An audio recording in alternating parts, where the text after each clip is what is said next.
Welcome to Freedom from Overthinking, Part 2, where we move deeper into your journey toward mental freedom.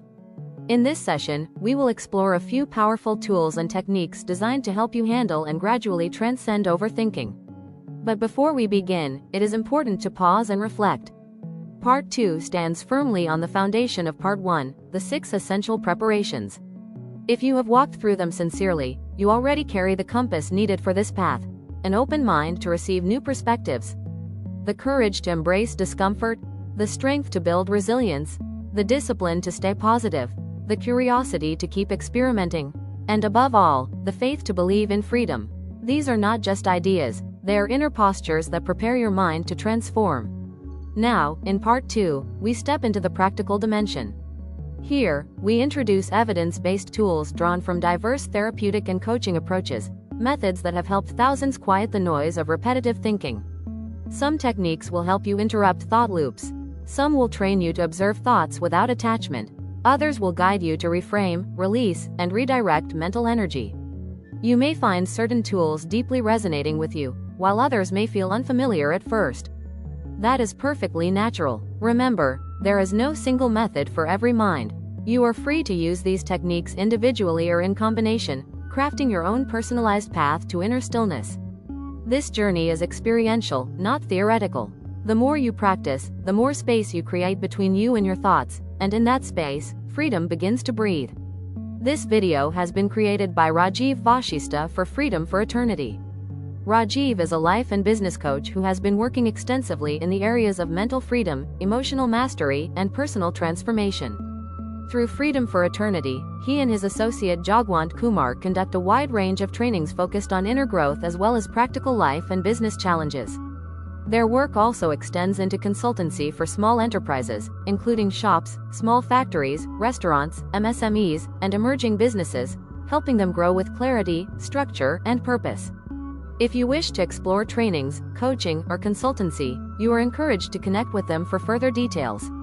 And now, let us begin Part 2 of this journey, where awareness meets practice, and understanding transforms into lived freedom. So, let's start. Let's begin with a quick but powerful review.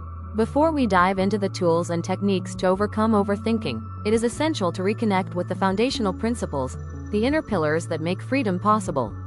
Techniques work best only when the mind is prepared, and preparation begins with awareness.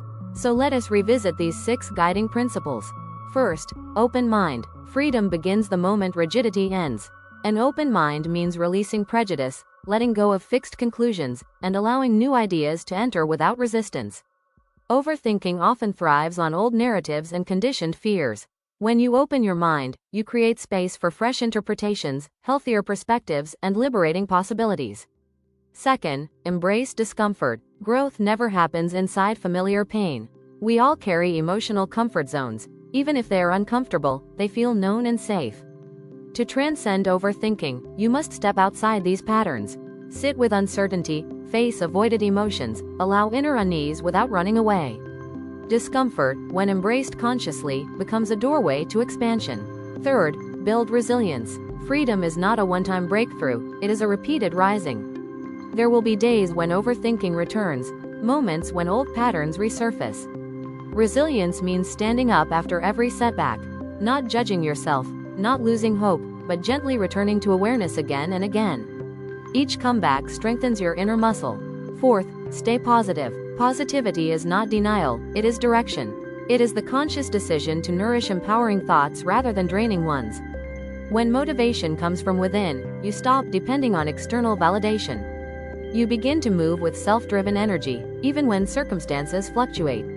A positive inner climate weakens the roots of overthinking. Fifth, keep experimenting. There is no single path to mental freedom. Every mind is unique, every emotional landscape different. So give yourself permission to try new approaches, with sincerity, patience, and curiosity.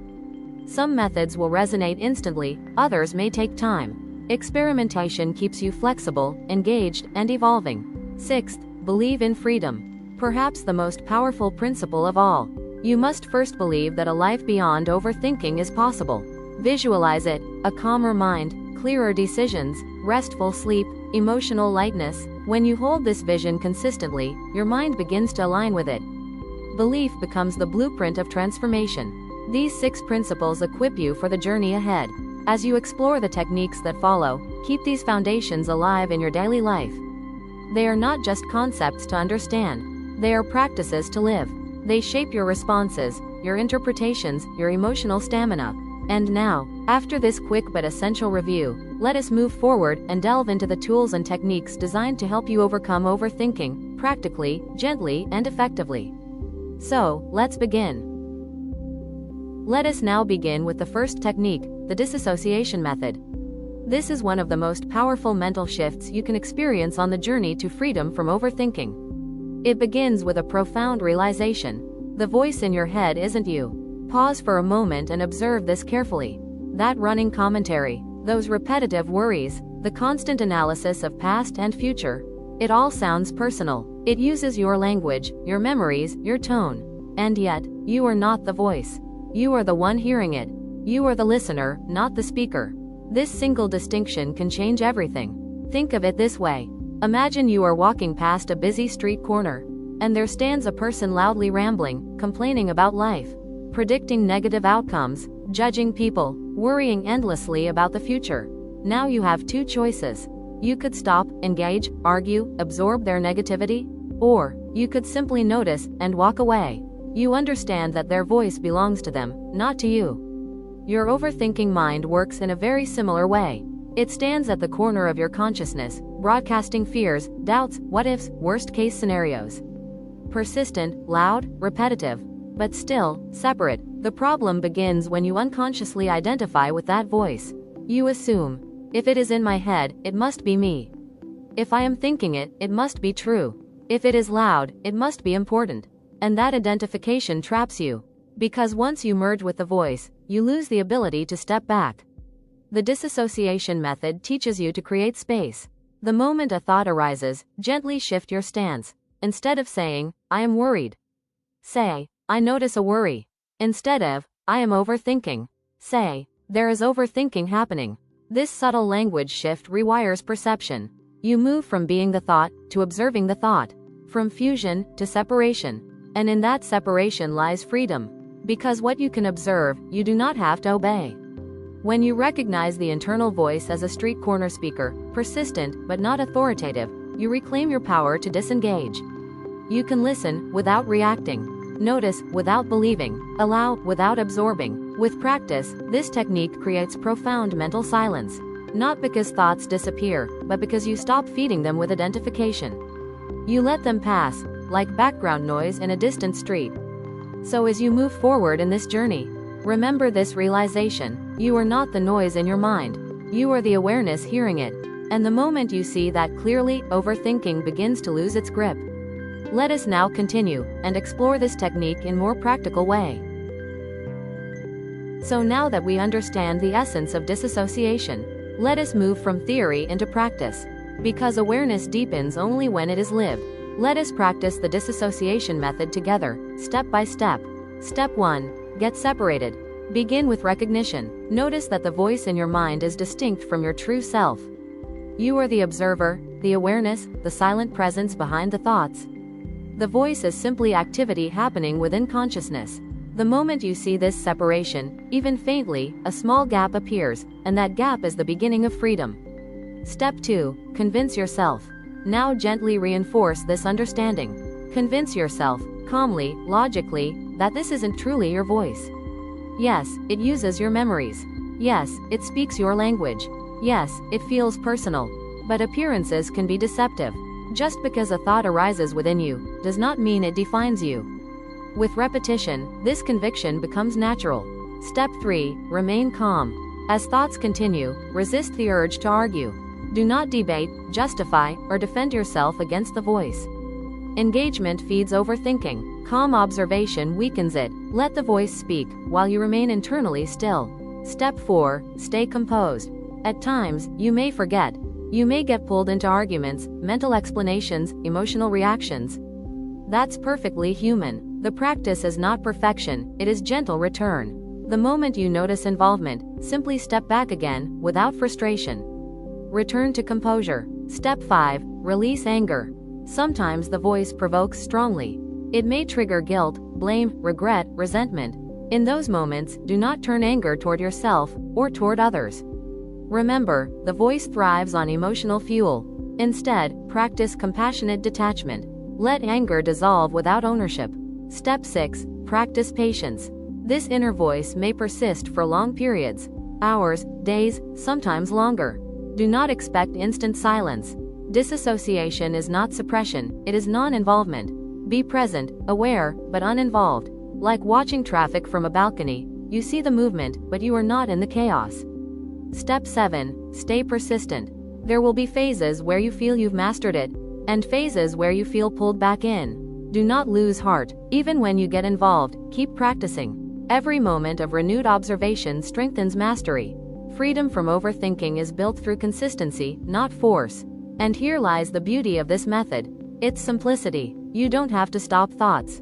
You don't have to control the mind. You don't have to fight inner noise. You simply observe the voice without ownership. And gradually, naturally, effortlessly, it begins to lose its grip on you. So practice this, gently, patiently, persistently. Because the more you stand as the observer, the quieter the street corner speaker becomes. And in that quietness, you rediscover your inner freedom. Let us now move to the second technique for overcoming overthinking, the mindfulness method. If disassociation teaches you to step back from the voice, mindfulness teaches you to shine a light on it. A soft, non-judgmental light of awareness. At its core, mindfulness is very simple. It means becoming conscious of your thoughts as they arise, and gently naming them. Not suppressing, not analyzing, not correcting, just noticing and labeling. This technique differs slightly from disassociation. In disassociation, you create distance by recognizing the voice as not you. In mindfulness, you deliberately acknowledge what the mind is doing. You turn toward the thought, but with awareness, not involvement. For example, imagine a memory arises from your past. You start replaying an incident, how I remained silent, even though I knew the answer. During my oral exam, normally, overthinking would pull you into a spiral. Regret, self-criticism, what-ifs, embarrassment. But in mindfulness, you pause and name the experience. You might say internally, I am getting negative thoughts about how I remained silent when I had the answer during my oral exam. Notice what just happened. You did not suppress the thought. You did not justify it. You did not judge yourself. You simply witnessed and labeled it. This naming does something powerful. It creates psychological space. Instead of being inside the thought, you are now observing the thought. Like watching clouds and saying, that is a rain cloud. That is a storm cloud. You are aware, but untouched. And here is the beauty of mindfulness.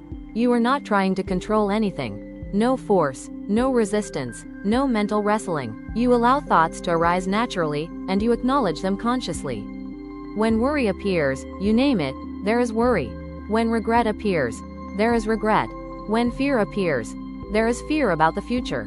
Simple, clear, observant. This act of naming activates awareness. And awareness has a dissolving quality. Thoughts thrive in darkness, in unconscious repetition. But when you shine mindful light on them, they begin to lose intensity. Their emotional charge weakens, their frequency reduces, not because you stopped them, but because you stopped feeding them unconsciously. Over time, this practice cultivates a deep inner steadiness. You become familiar with your mental patterns, without being controlled by them. You develop the capacity to witness anxiety, without becoming anxious. To notice regret, without sinking into it. So remember, mindfulness is not about emptying the mind. It is about illuminating the mind. Naming thoughts as they arise, observing them without judgment, allowing them to pass without attachment. Practice this gently in daily life. Whenever overthinking begins, pause and label the experience. Because the moment you name the storm, you are already standing outside it.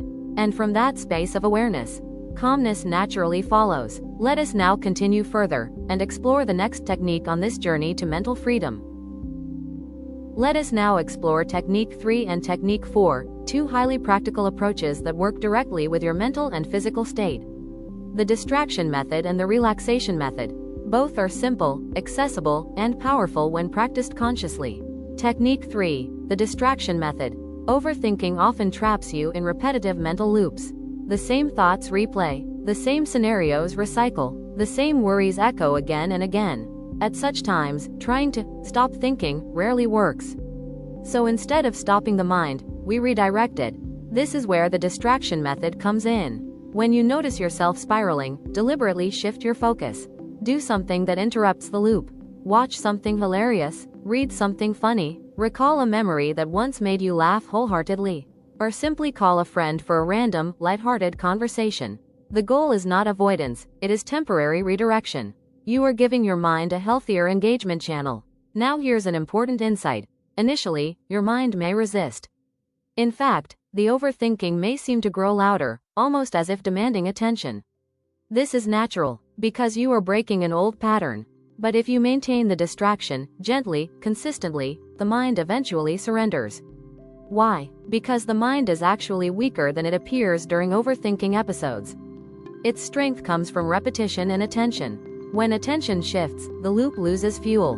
In the beginning, you may need to apply gentle force, choosing distraction consciously rather than waiting to feel like it. But remember, do not turn distraction into a battle. We are not fighting the mind, we are guiding it elsewhere. With practice, this redirection becomes automatic. You begin to shift focus effortlessly. Technique 4, the Relaxation Method. Now let us move to an even deeper technique, one that works through the body to calm the mind. The Relaxation Method is built on a powerful truth. When your body relaxes, your mind follows. Overthinking and physical tension are deeply connected. Notice your body during anxiety: tight shoulders, clenched jaw, shallow breathing, restless muscles. The body mirrors mental unrest. So instead of calming the mind directly, we calm the body first. Begin with a simple mental scan. Move your awareness slowly from your head down to your feet. As you focus on each area, intentionally release tension. Relax your forehead, soften your eyes, unclench your jaw, drop your shoulders, loosen your chest, relax your legs, release your feet, let the body melt into ease. Different approaches work for different people. Some people simply say the word relax internally, and their body responds. Others prefer the tense and release method.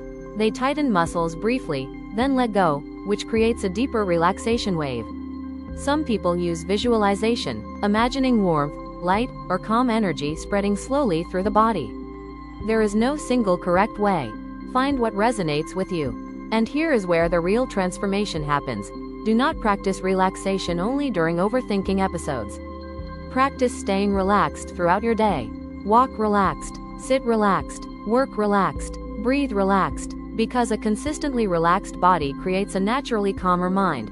Overthinking finds it harder to survive in a relaxed nervous system. So remember these two complementary tools. When the mind is stuck, distract and redirect. When the body is tense, relax and release. Together, they create both mental interruption and physiological calm. Practice them sincerely, gently, repeatedly, and you will begin to notice the loops shorten, the intensity reduces, and calmness becomes more accessible than before. Let us now continue further in this journey toward freedom from overthinking. Let us now move to Technique 5 on the journey to freedom from overthinking, the present moment technique. This method is deeply inspired by Zen wisdom and beautifully adapted by modern psychology. Its essence is simple. When the mind drifts into overthinking, you gently anchor it back into the now. Overthinking always lives in two places: the past or the future. Regret about what has happened, or anxiety about what might happen. Rarely does overthinking survive in the present moment, because the present is real, immediate, sensory, alive. So this technique trains you to return there, consciously. The practice begins the moment you notice overthinking starting. Instead of following the thought, you shift your attention outward. You bring awareness to your immediate surroundings and begin to speak, softly or aloud, what you observe. This verbal acknowledgement grounds your awareness. Let us walk through the steps. Step 1. Notice your body. Start with physical awareness. Ask yourself, where am I sitting or standing? What sensations do I feel? Notice the contact of your feet with the ground, the support of the chair beneath you, the rhythm of your breathing, the position of your hands. You are not analyzing, just sensing. This brings awareness from abstract thinking into physical reality. Step 2. Observe your environment. Now expand awareness outward. Look around you, slowly, consciously, and begin to name what you see. You might say, I see a table. I see a window. I see a blue curtain. I see a book. I see sunlight on the wall. Name 5 things you can see right now. You can also include sounds. I hear a fan, I hear birds, I hear distant traffic, or even textures and smells if accessible.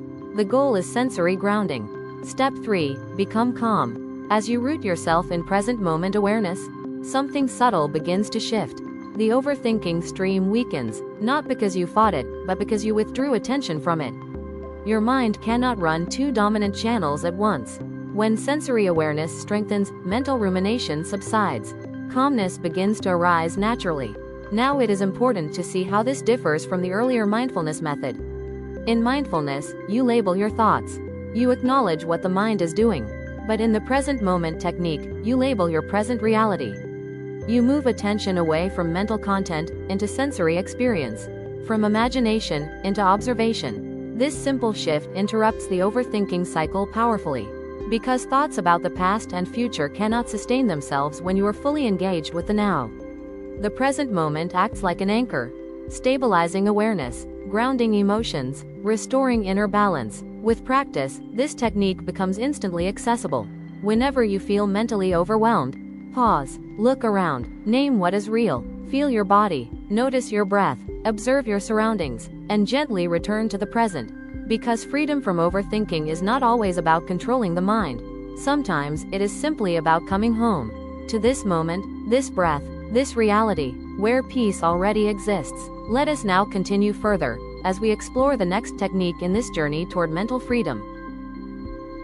Let us now explore Technique 6, one of the most accessible, natural, and ever-present tools for calming overthinking. The breathing method. Here is a powerful truth to begin with. Your breath is an anchor, always available to you. No preparation required, no environment needed, no external support necessary. Wherever you are, whatever you are doing, your breath is with you. And the moment your mind begins to drift into overthinking, you can return to it. Now, this method is often misunderstood. It is not about controlling your breath. You are not required to breathe deeply, or slowly, or rhythmically. There is no forced pattern here. This technique is purely about observing the breath, watching it, sensing it, staying aware of it. So when overthinking begins, gently shift your attention inward. Bring your awareness to your breathing. Start by simply noticing. Are you breathing fast or slow? Is the breath shallow or deep? No judgment, no correction, just observation. Now move to sensation. Feel the air passing through your nostrils. Notice the coolness as you inhale, the slight warmth as you exhale.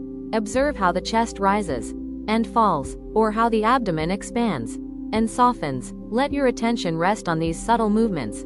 Become curious about the physical sensations of breathing. Curiosity keeps awareness alive. You might notice the pause between inhalation and exhalation, the softness of each outgoing breath, the effortlessness of the body breathing on its own. You are not doing the breathing, breathing is happening. You are simply witnessing life in motion. And here lies the calming power of this method. The moment attention rests on the breath, thoughts begin to slow down. Why? Because attention is a limited resource. When it moves toward breathing, it moves away from rumination. The mind cannot overthink intensely while fully observing the breath.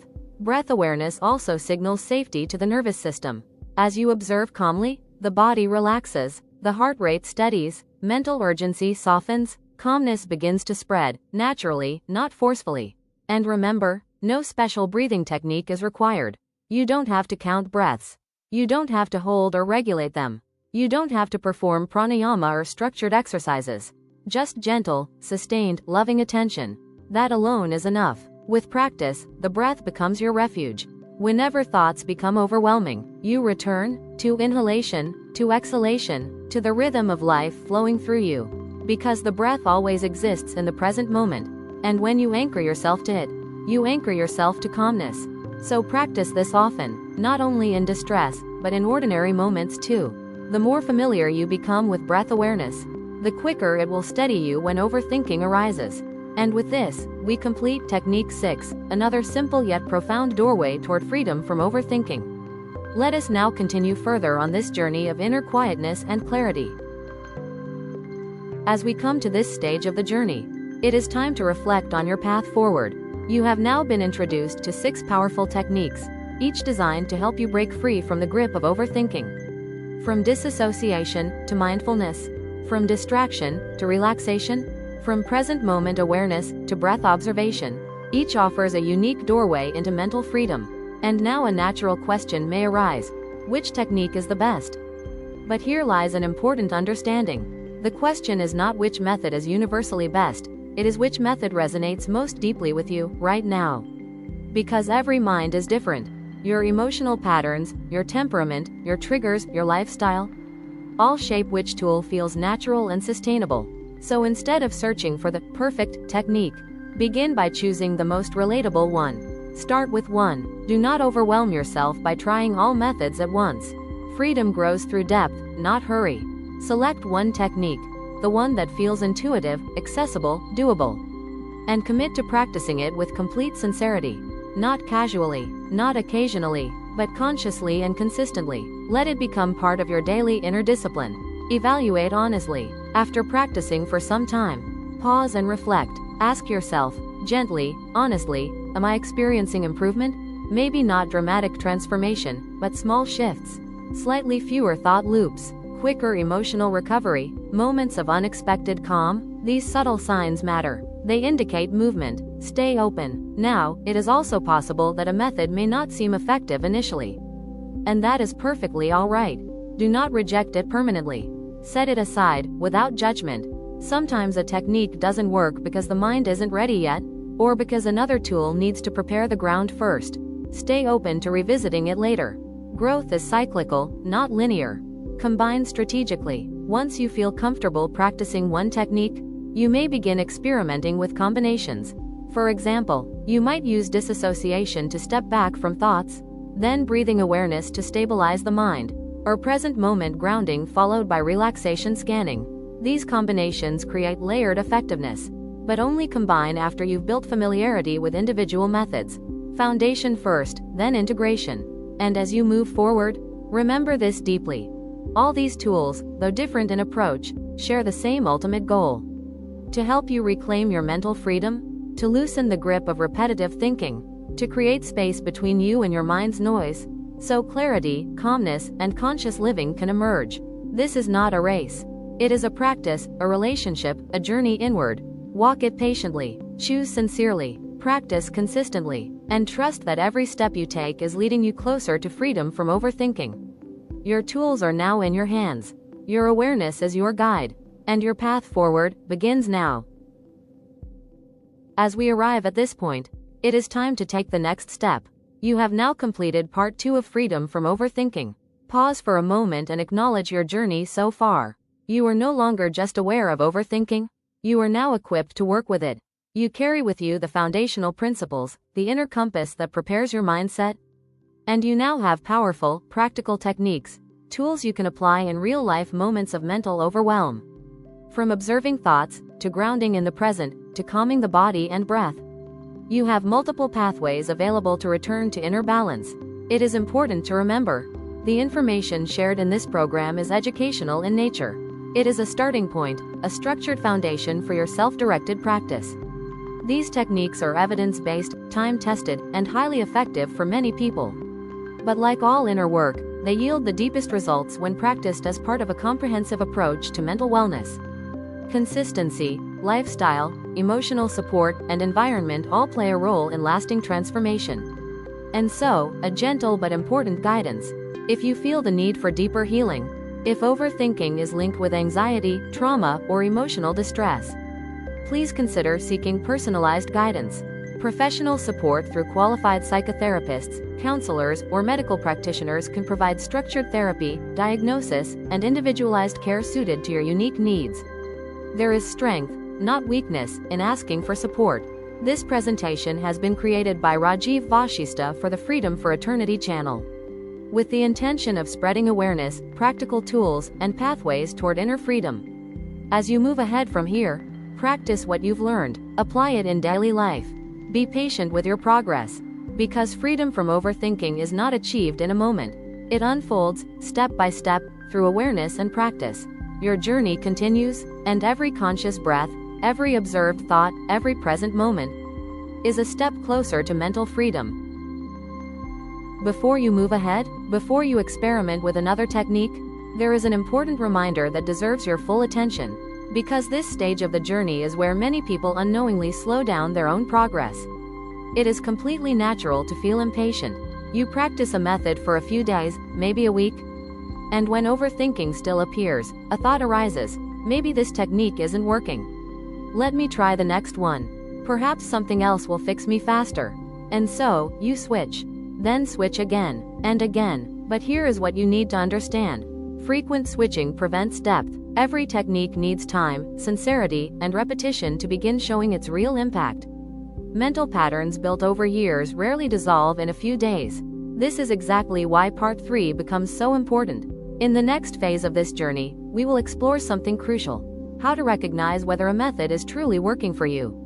Because progress is often subtle. It does not always appear as dramatic silence of the mind. Sometimes it shows up as slightly shorter overthinking loops, a little more awareness, quicker emotional recovery, less mental intensity, small shifts, quiet improvements, inner softening. But when you don't know what signs to look for, you may miss this progress completely and abandon a method that was already helping you. In Part 3, we will also discuss how long to practice a technique before making a fair assessment.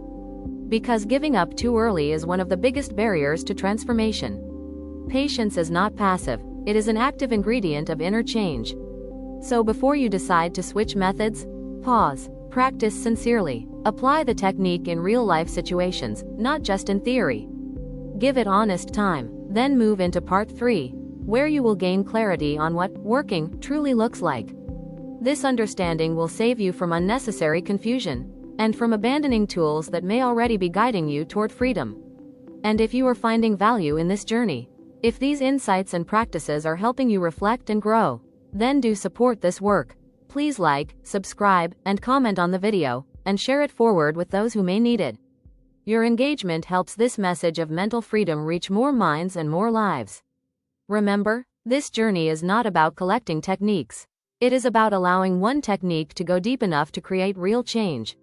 Stay committed a little longer. Stay observant a little deeper. Your progress may already be unfolding.